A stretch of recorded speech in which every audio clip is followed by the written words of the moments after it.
My name is Sarah, and this is Abby. I pivoted from a career as a business owner and scuba instructor to live on a sailboat and explore diving from my floating home.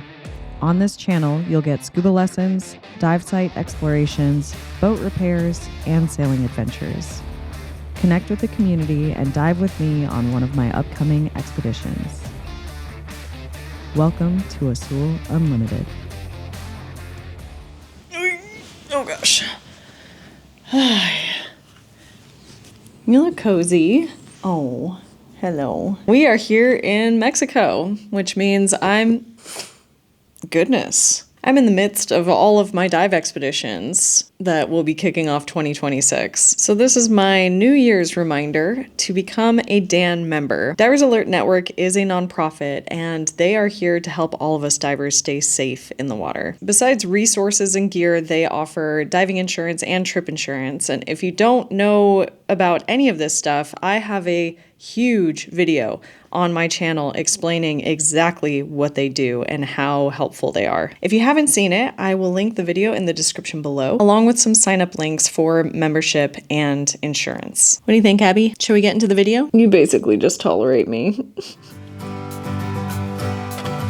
Before the big scuba convention in Orlando, I decided to take advantage of being in Florida and plan a diving road trip. Hey, let's get some tunage going. Extra crispy.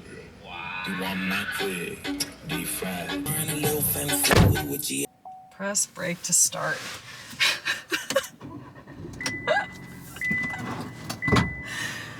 I don't know how to use all these screens. What do you guys do with all this stuff? How does this work?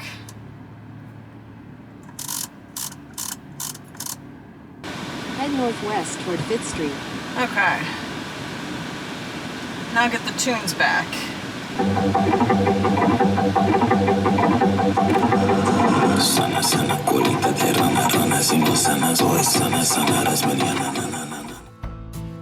I usually solo travel for this kind of stuff because I know my plans can be a little insane. However, when I was at the Long Beach Scuba Show earlier in the year, I met Katie, the Drysuit Lady. I quickly got the sense that we could be good adventure buddies, so I invited her on this southern Florida adventure. I forgot to ask, what's the visibility been like? And for some reason, she said yes. I don't know what to do. Get in, loser, we're going diving! What do you think of the bridge? Very bridgy. The original plan was to dive the Blue Heron Bridge, but people kept telling us about the terrible visibility. Reluctantly, I came up with a plan B for the first day of our dive trip. We would leave West Palm Beach early in the morning to catch a boat down south. But we couldn't leave the area without at least visiting the bridge. As you probably know by now, the dive community is itty-bitty. Upon arrival at the bridge parking lot, Katie recognized someone from California, and in the same group was one of my YouTube followers, all of whom had already been in the water and raved about how great it was.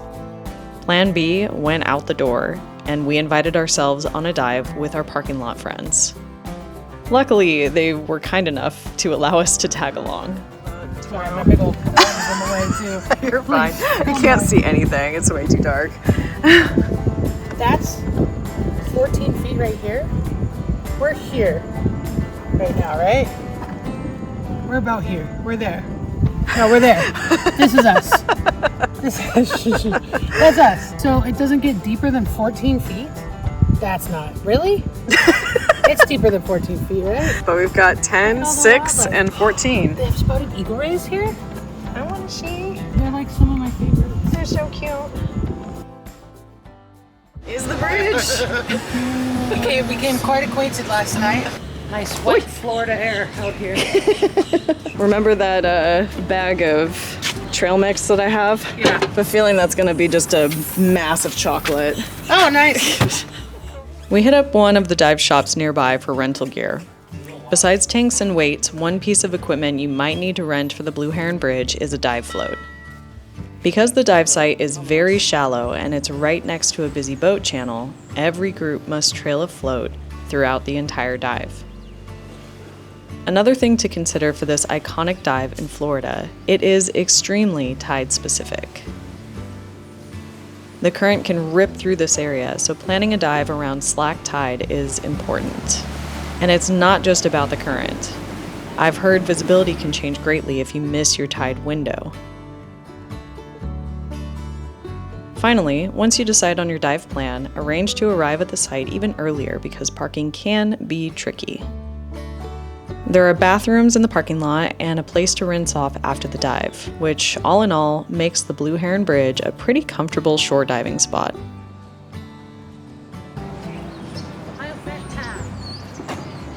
Righto. From the horizon, our friends ready to dive. Let's go diving! Our plan for the dive was pretty simple. Get in and look for seahorses. As we watched many other dive teams start their preparations, we ended up hitting the water a little before slack high tide, knowing we would have more current but fewer people during the dive. It looks great. We went out from the beach and descended into a moderate current, taking us west.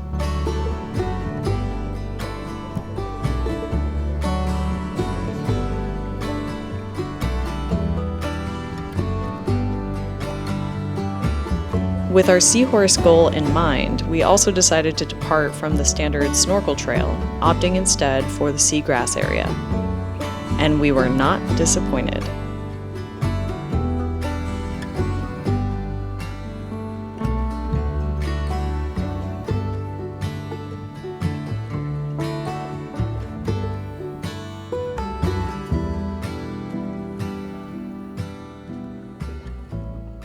This is muck diving. The Blue Heron Bridge is famous for it. My simple definition of muck diving is a dive site that looks barren to the untrained eye, but actually hosts a world of bizarre creatures. And generally with a muck dive, the majority of interesting things you'll see will be on the small side. So, if you want to capture decent footage, you need something more than an action camera. That's not to say you shouldn't take your GoPro or 360s because rays and fish do frequent the area, but a lot of the more interesting critters can't be captured by action cameras. Even my Sony ZV-1 had trouble focusing on some of the smaller stuff. Side note, I actually did have a 360 on this dive and took some great footage of fish around the bridge pilings, but I ended up losing all of my footage due to an SD card issue. This is your friendly reminder to always back up your footage after every dive day.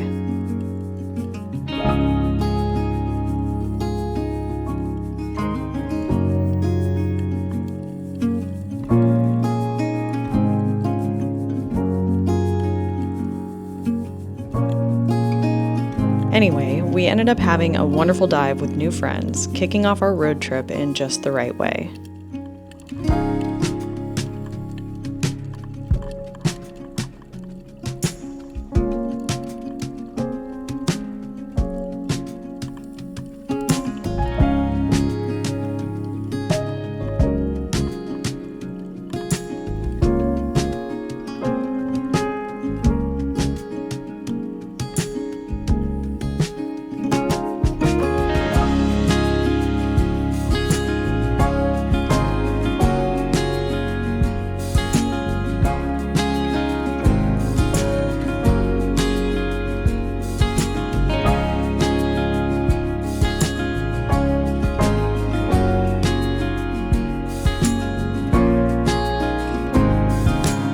Honestly though, like, look at how many dive flags are there. It was kind of nice to not have anyone with us. Yeah. True. And I was like...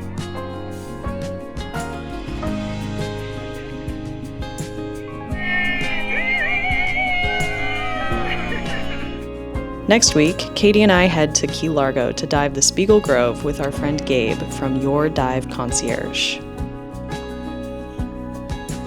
Planning trips is something I love, especially when you all get to join me.